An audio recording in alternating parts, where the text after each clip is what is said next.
Здравствуйте, дорогие подписчики! Это первое видео в цикле «Как сделать угловой диван своими руками. От идеи до готового дивана». Будет интересно и познавательно как для профессионалов, так и для новичков. Так что подписываемся на канал и жмем колокольчик, чтобы не пропустить следующее видео.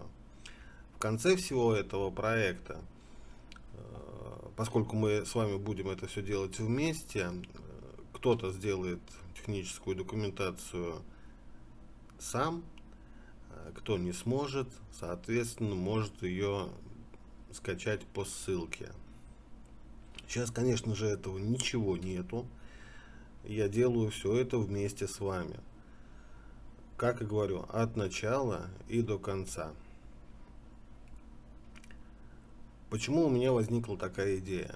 Поскольку я связан с мебелью и уже достаточно долго занимаюсь мягкой мебелью, мне попадаются видео, где люди делают мебель, скажем так, показывают ее, показывают, как они это делают, но тонкости изготовления не раскрывают.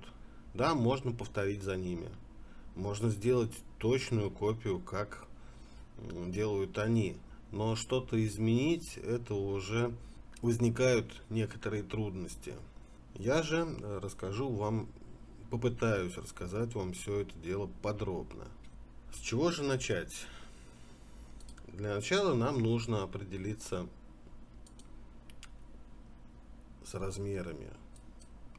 То есть первое, это у нас будет проект и определение размеров нашего будущего дивана. В моем случае это диван, у которого длина равна 2,5-2,6.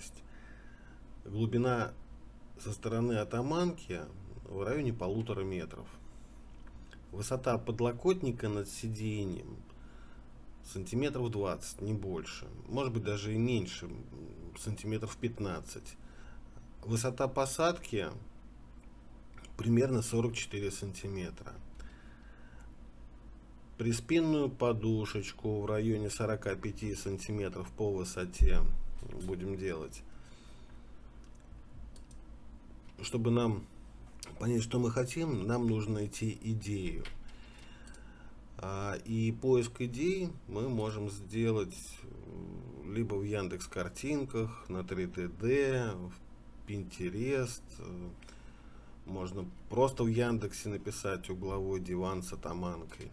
Перейдем на 3DD, жмем 3D модели, переходим в мебель, ставим галочку «Диваны» и листаем и смотрим, что же нам интересно. Я насмотрел вот такой вот диван. Соответственно, можно сделать диван без спального места. Это вот в таком виде, как он здесь представлен. Но я хочу, чтобы у меня сиденья выкатывались вперед и спинка падала, тем самым образуя спальное место. Тут у нас диван стоит из 2 модулей, я буду делать из 3 модулей. То есть 2 коротких модуля и 1 модуль, это атаманка. Здесь можно полистать, посмотреть, как представлен диван. Можно скопировать эти картинки, сделать скриншот или же просто запомнить как идею. Я, наверное, так и сделаю. Просто запомню вид этого дивана. Дальше. Мы нашли идею, и следующим этапом это будет поиск фурнитуры. Фурнитуру также можно найти в Яндексе с помощью запросов. Можно зайти на сайт Акуловского завода, Симбирского завода, на сайт Камкора, поискать сначала там то, что вас интересует. Чтобы не затягивать это видео, я зашел на сайт Акуловки и скачал каталог.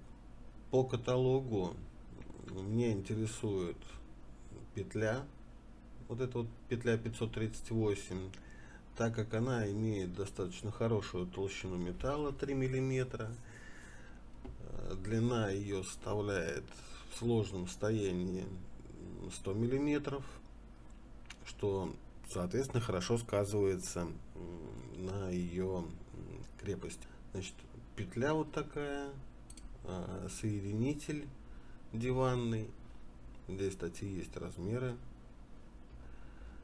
и показано на рисунке, как это все дело соединяется. Опора декоративная и опора колесная. Это компания МДМ, которая находится в Питере. Возможно, она представлена во многих городах нашей России. Поэтому заходим, даже можно зайти туда и найти то, что нам нужно. Значит, с фурнитурой мы определились, и дальше у нас получается, мы переходим к созданию эскиза. Создать эскиз можно на листе бумаги в клеточку с помощью карандаша и линейки.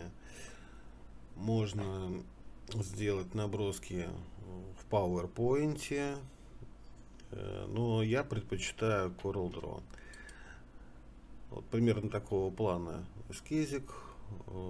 И если честно, то я уже сделал даже примерные 3D модели углового дивана. То есть это вот два вида дивана. Первый — это диван, у которого спинка заподлицо с подлокотником, но такой вариант возможно устанавливать только по середине комнаты. Объясню дальше почему. И второй вариант — это вариант с увеличенными подлокотниками и задней спинкой.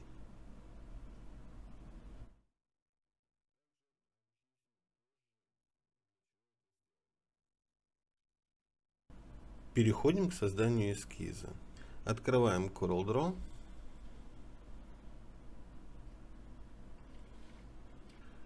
Создаем документ. Здесь вставляем RGB по умолчанию. Альбомная ориентация листа. Нажмем ОК. Чтобы убрать этот лист, щелкаем по серому полю. Переходим во вкладку «Документ», размер страницы. И убираем галку «Показывай страницы», границы страницы. Окей. Дальше. Есть вкладочка «Направляющие». Как ее включить? Нажимаем плюс. И вот ставим здесь галку «Направляющие». Вот. И для того, чтобы нам создать эскиз нашего дивана, мы начнем устанавливать направляющие для того, чтобы вам было проще. Ну и мне, соответственно, тоже. Поэтому по горизонтали выставляем первую направляющую в 0. Дальше, если мы зайдем в Google, то мы увидим, что опору, которую мы выбрали, опора равна 28 мм, колесная опора 29 мм, округлим до 30. Переходим обратно в Corel. И поскольку здесь масштаб мы выбрали 1 к 10, то 3 сантиметра равно 3 миллиметрам. Пишем плюс 3. Добавить. Высоту царги и высоту подушки я хочу сделать одинаковыми. И поскольку мне нужна высота посадочного места в районе 44 сантиметров, то есть 44 минус 3, это опора, равно 41. Округляем до 40 и делаем царгу и подушку сиденья высотой 20 сантиметров. Добавляем плюс 20, добавить, еще плюс 20 добавить, это у нас верх сиденья, плюс 20 это над сиденьем я хочу чтобы у меня подлокотник был выше сидения на 20 сантиметров, поэтому мы еще раз жмем добавить. И на этом по горизонтали пока закончим. Перейдем к направляющим по вертикали. Также установим первую направляющую в 0. Добавим еще одну направляющую, это ширина подлокотника. А как я уже говорил, ширину подлокотника я хочу сделать такую же, как высота подушки. То есть это 20 сантиметров. Выставляем плюс 20. Добавить.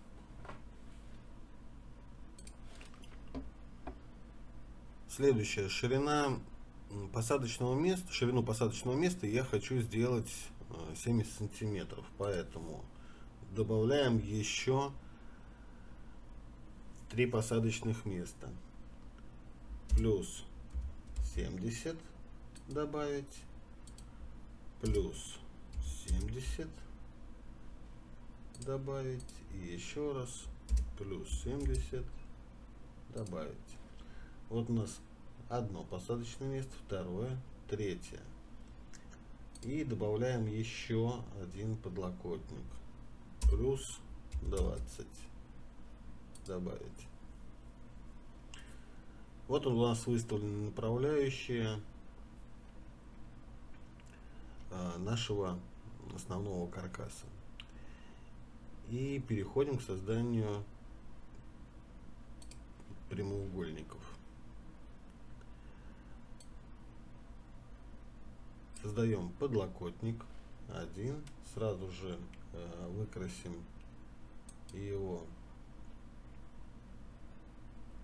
серый цвет. Потом дальше создаем еще один прямоугольник. Это у нас будет царга сиденья и, соответственно, подушка сиденья.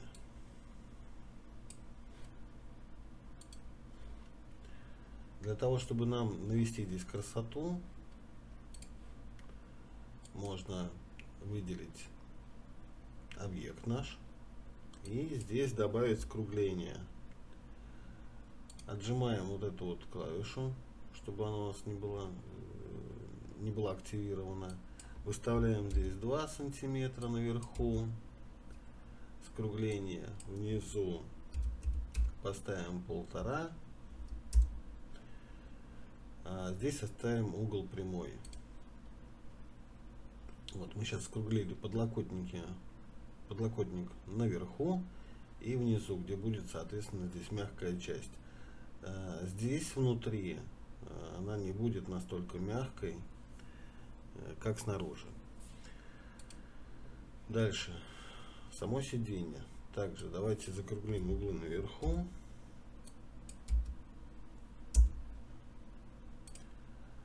А внизу оставим, давайте тоже немного закруглим, давайте поставим 0,5, 0,5.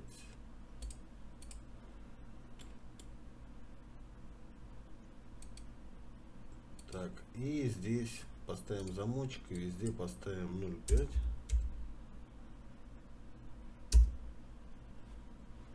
И здесь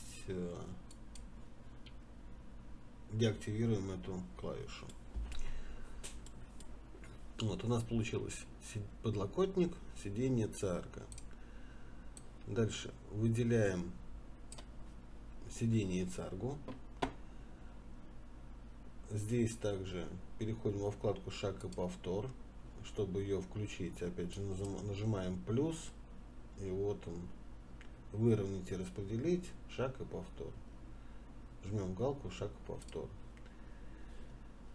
И нам нужно сейчас все это дело скопировать вправо. Поэтому мы берем здесь, ставим по вертикали без смещения, по горизонтали интервал между объектами, выставляем в 0 и количество копий 2. Применить. Теперь нам необходимо скопировать подлокотник. Поскольку у нас ширина одного посадочного места равна 70 сантиметрам, то общая ширина здесь между подлокотниками будет 210. Выделяем подлокотник, переходим в шаг и повтор. Интервал между объектами ставим 210 мм. Направление справа и количество копий 1. Применить. Дальше нам нужно отзеркалить по горизонтали. Нажмем эту клавишу, и мы отзеркалим подлокотник. Все, вид спереди пока закончен, поскольку мы не знаем, какая у нас будет высота спинки. Переходим к виду сверху. Нам нужно будет выставить направляющие для вида сверху.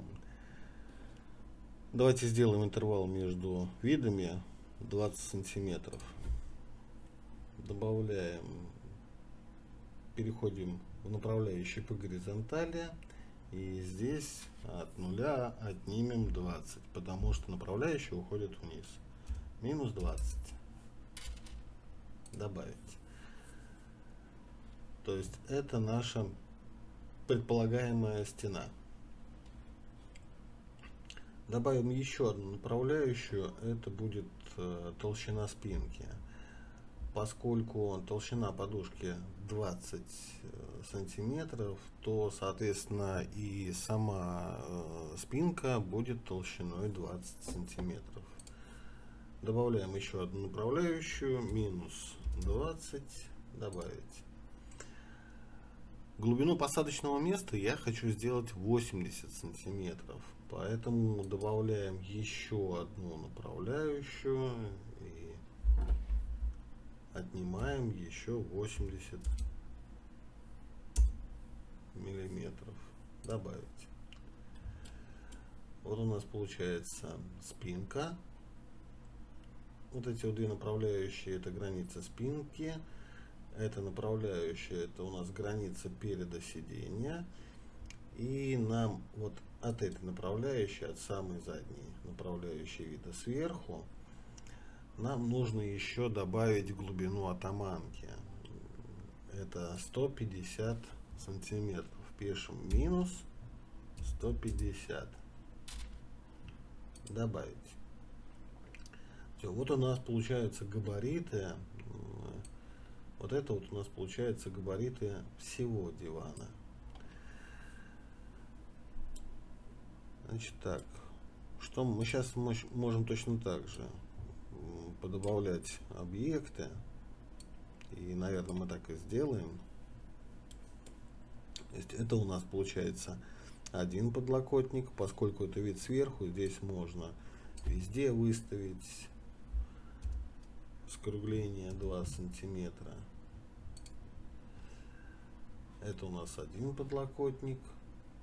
Шаг и повтор у нас здесь осталось 210 миллиметров и справа. Поэтому давайте сначала его подлокотник выкрасим в серый цвет, а потом применим копию. Два подлокотника уже есть.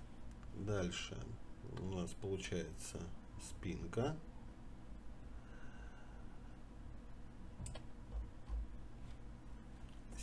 На 20. У спинки вот эта вот задняя часть будет мягкой. Давайте покажем, что она у нас мягкая. Добавим сверху по 2 сантиметра. А вот эта часть будет на самом деле жесткой. Поэтому давайте здесь просто 0,5.